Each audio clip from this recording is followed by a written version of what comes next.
2017 is over!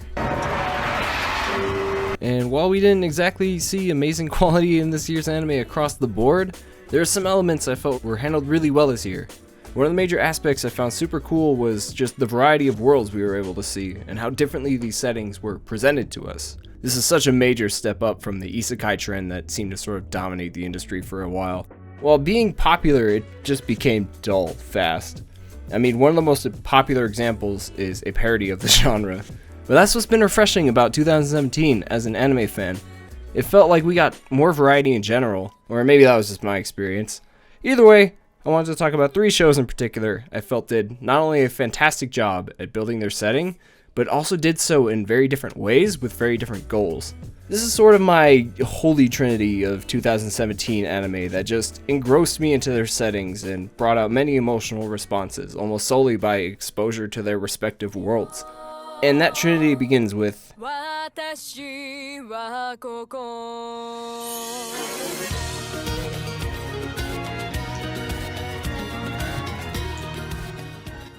this show did a fantastic job at, well, fantasy. It did so in a way that sort of grounds us in reality by using the real world locations like England and Iceland.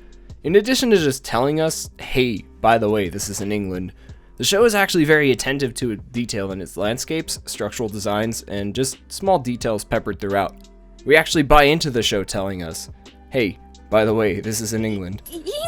This is also the anime I recommend most to people who love pre-existing mythologies. We see fairies, dragons, mages, familiars, and even characters with specific names like Titania and Oberon. It gives the show a sort of nostalgic experience. Now, just because this show likes to borrow from pre-established mythos does not mean it's lacking in originality.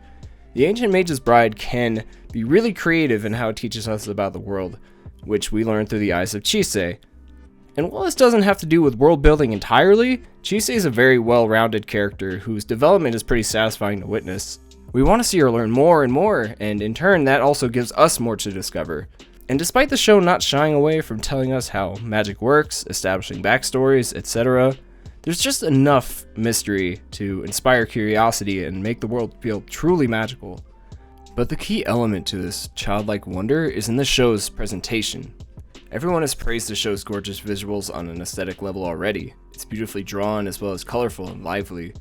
Flying over this valley is a particularly memorable shot for me. It's a landscape that sort of walks the line between being believable while also seeming just too perfect to exist. It's a really joyful sight with its vibrant greens and crystal clear waters, but it's offset by these harsh angles that make the land appear it was torn apart like a piece of paper. The score also greatly emphasizes the feeling of the setting with a combination of bombastic builds and cute piano keys. It's portrayed as both innocently magical as well as epic. That's something I feel the show deserves much more credit for. The soundtrack emphasizes the mood really well while also standing out on its own. The opening is also a great example of this.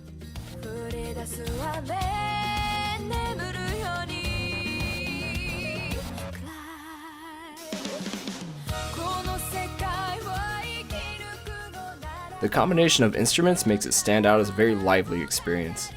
While this is an opening I usually skipped, I was very impressed the first time I heard this and really wish the soundtrack got more recognition due to tracks like these. However, while the world is beautifully vibrant and unique in its own right, it may be a little too grounded in reality for some viewers. The show's familiar elements, while being a perk to many, may not be enough to invest somebody looking to be taken into an entirely unique place. It may also be too positive of an experience overall to scratch the itch of someone looking for a darker take on a fantasy world. That's not to suggest there aren't darker themes, however, the overall tone is not what I would call dark. Thankfully, this next show may be exactly what that sort of person is looking for.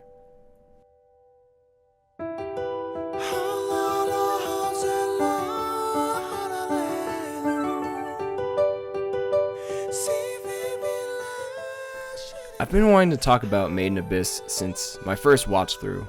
Putting my bias aside, I truly feel this is the best new show to come out this year. And this wasn't even my favorite show.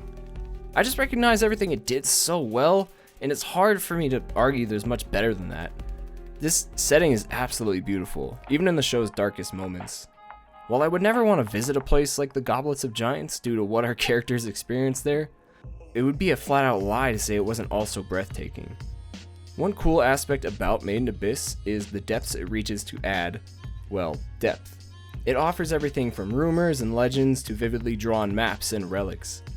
But I think the most interesting thing is how the setting is presented through the plot's very linear progression. What I'm trying to get across is the order of information we're given through the lore and explanations is eventually presented to us in the show in a similar way. It presents a pattern, follows that pattern, and in turn sets us up to dread what's coming next. The Abyss, while interesting, is not a fun place, especially the deeper you descend. The deeper we follow our characters, the more unnerving the experience becomes. The awesome thing is that we get this feeling through the show deeply establishing its setting and then presenting that setting as the plot advances. I'm not sure if it's quite unique in that respect, but the fact that their descent is a one-way trip makes the setting and progression seem more cohesive overall. Another thing I think ties in very well is the insurmountable presence of the Abyss itself. The reveal of the Abyss is something special. While the very beginning of the episode introduces our characters inside the Abyss excavating, it's not until the very end where we get to see the sheer size of this hole. After spending much of the episode establishing the city they inhabit and keeping the Abyss hidden, we eventually get to see the entire city of Orth. As the sun rises, we see this incredibly vivid and brightly colored city being offset by this massive pit. The amazing insert song is also unable to overshadow the presence of the Abyss as the sounds of its harsh winds just creep in. It's presented in a way that encourages curiosity while also presenting something unsettling. We desire to see more while also dread the idea of what may happen next.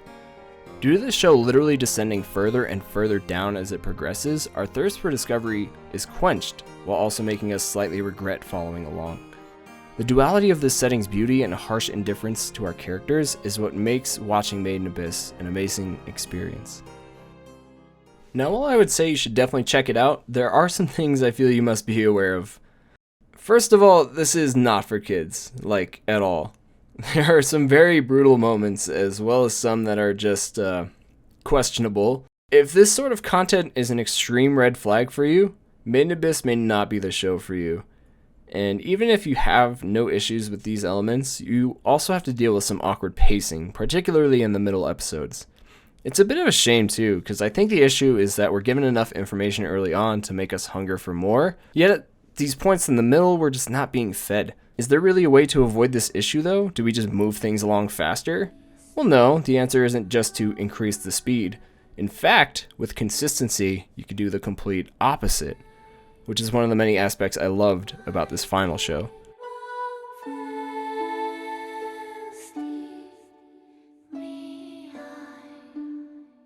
My favorite show of the year, Girls' Last Tour. It was a very different experience than the last two shows. Instead of bright greens and natural landscapes, we're given metal and concrete beneath blankets of snow, a setting completely lacking any sort of vibrance. The cold industrial world we're presented with is something we're just dropped into with little to no explanation, even literally putting us in the dark of a factory at the very beginning of episode 1. The interesting thing about this setting is that it delves in finding beauty among something that's often shown to be ugly, industrial environments. I'm actually a very big fan of urban settings, especially when they're built up in interesting ways. Seeing how complex and somewhat nonsensical some of these structures are constantly pokes at my curiosity.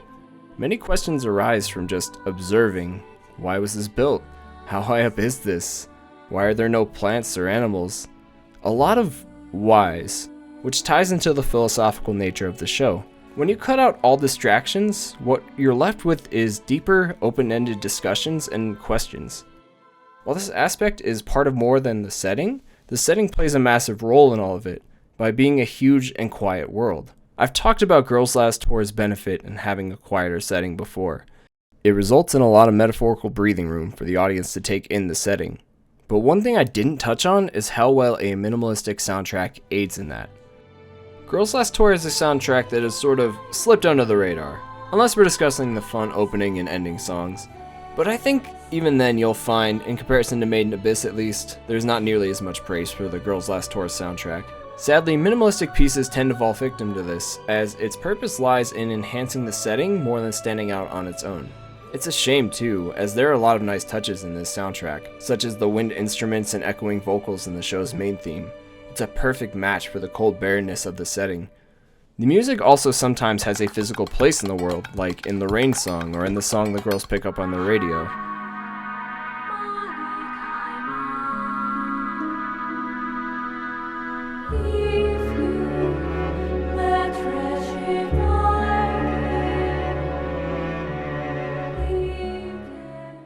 While I would praise all of these shows for having fantastic scores, Girls Last Tour's soundtrack fits the tone of its series flawlessly. All of the fun and catchy songs we're given are just a small part of this slower, melancholic soundtrack. Much like how the optimistic vibe we get from our characters exists in a large and bleak world. However, while this sounds depressing on the surface, and while people have compared this show to Made in Abyss, I would argue the tone is almost completely opposite. Made in Abyss presents the cold indifference of its setting beneath a beautifully bright landscape, while Girls Last Tour explores optimism in a dim and cold setting. Due to this presentation of the world, I often found myself just admiring it all, and taking in what little a setting like this had to offer. All of these shows, while very different, are all something I would highly recommend. Which ones you decide to look into is up to your preference. Is the setting you're looking for more grounded in a vibrant yet familiar world with magical tales based on things like fairies, mages, and dragons?